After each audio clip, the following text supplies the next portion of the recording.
नमस्कार दोस्तों। मैं सोचता हूँ कि आपका किसी भी प्रकार से कोई नुकसान ना हो, तो मेरा यह फ़नी चार्ट वीडियो आपके लिए एक संदेश लेकर आया है और यह आपके लिए बहुत ही ज़रूरी है इस बात को समझना, ताकि आपके अंदर से हर प्रकार का कन्फ्यूज़न दूर हो सके।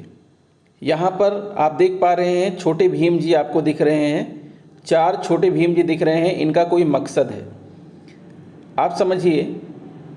इन दोनों ही परिस्थितियों से बचिए, खतरनाक हैं यह परिस्थितियाँ। अब सिचुएशन क्या है, परिस्थिति क्या है, ये भीम जी बता रहे हैं। तो पहले चार्ट को आप देख लीजिए।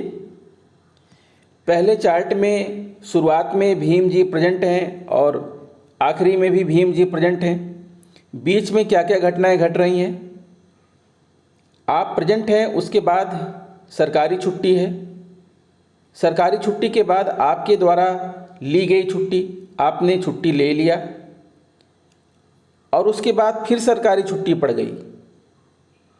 ऐसी स्थिति बहुत ही खतरनाक है और नुकसानदेह है। ऐसी स्थिति में क्या होगा, यानी जब आप पहले प्रेजेंट थे और जब आप बाद में प्रेजेंट होंगे, उसके बीच जितने दिन हैं वो पूरा का पूरा दिन आपका अवकाश मान लिया जाएगा।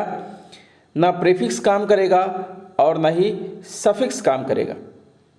तो यही बात यह है कि अगर कोई 16 तारीख को मेडिकल अवकाश या किसी प्रकार के अवकाश पर जाना चाह रहा है, तो आप समझ लीजिए कि ये परिस्थितियां लागू होती हुई दिख रही हैं कि पहले सरकारी छुट्टी है, फिर आप अवकाश ले रहे हैं। तो आप जिस दिन ज्वाइन कर रहे हैं, ध्यान दीजिएगा कि जिस दिन आपका ज्वाइनिंग है उस दिन सरकारी छुट्टी ना हो।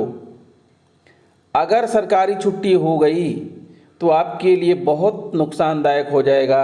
अर्थात 19 मई के बाद 20 मई से आपकी छुट्टी जोड़ी जाएगी और जिस दिन आप प्रेजेंट होंगे उस दिन तक की सारी छुट्टियां आपके खाते में जुड़ जाएंगे। इससे आपका बहुत बड़ा नुकसान हो जाएगा। सिर्फ छुट्टियां ही नहीं जुड़ जाएंगी, बल्कि जो अनधिकृत अवकाश हैं उसके लिए आपका वेतन भी कट जाएगा। इसलिए सावधानी बहुत ज़रूरी है। अगर आप 16 जून से अवकाश ले रहे हैं तो जब आपकी ज्वाइनिंग डेट होगी उसको आप विशेष तौर पर ध्यान दे लीजिएगा कि उस दिन कोई सार्वजनिक अवकाश ना हो।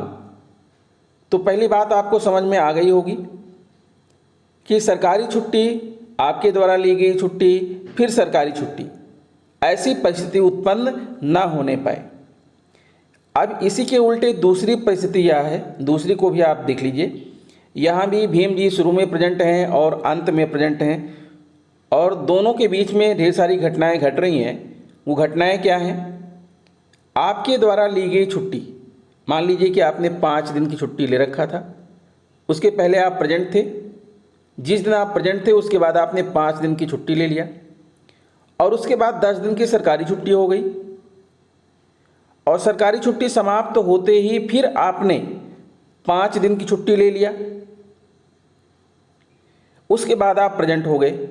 तो पहली बार शुरुआत में जब आप प्रेजेंट थे और बाद में जब आप प्रेजेंट हुए, इसके बीच में जितने दिन हो गए ये पूरी की पूरी आपकी छुट्टी काउंट हो जाएगी। 5 दिन, 10 दिन, 5 दिन, अर्थात आपकी छुट्टी जो हो जाएगी कितने दिन की, 20 दिन की मान ली जाएगी। तो ये दोनों ही परिस्थितियां बहुत ही खतरनाक है दोस्तों। इसको आप सावधानी पूर्वक निपटाइए।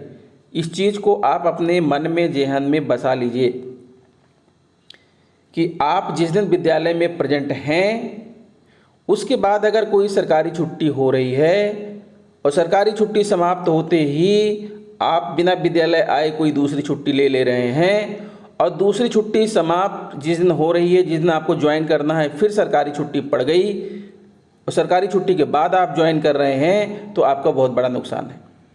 और दूसरी स्थिति ये है कि आप जिस दिन विद्यालय में प्रेजेंट हैं उसके बाद आपने कुछ दिनों को छुट्टी ले लिया, फिर सरकारी छुट्टी पड़ गई और सरकारी छुट्टी के तुरंत बाद फिर आपने कोई छुट्टी ले लिया, उसके बाद आप विद्यालय में प्रेजेंट हुए। तो ये बीच का जितना भी गैपिंग डे है ये सारा का सारा आपका अवकाश मान लिया जाता है।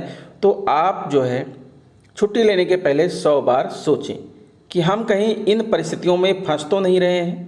अगर आपको लगता है कि नहीं ये परिस्थितियां जो है इनमें आप नहीं फंस रहे हैं, तो आप शौक से जब चाहें आप अपना अवकाश ले सकते हैं। तो दोस्तों आशा करता हूँ कि मेरी यह छोटी सी वीडियो आपकी बड़े काम की होगी। अगर वीडियो अच्छी लगी है तो प्लीज़ मेरा एक ही आग्रह आपसे है कि please subscribe channel, press bell icon, like it and share it to your friends. तो meet you again in the next video.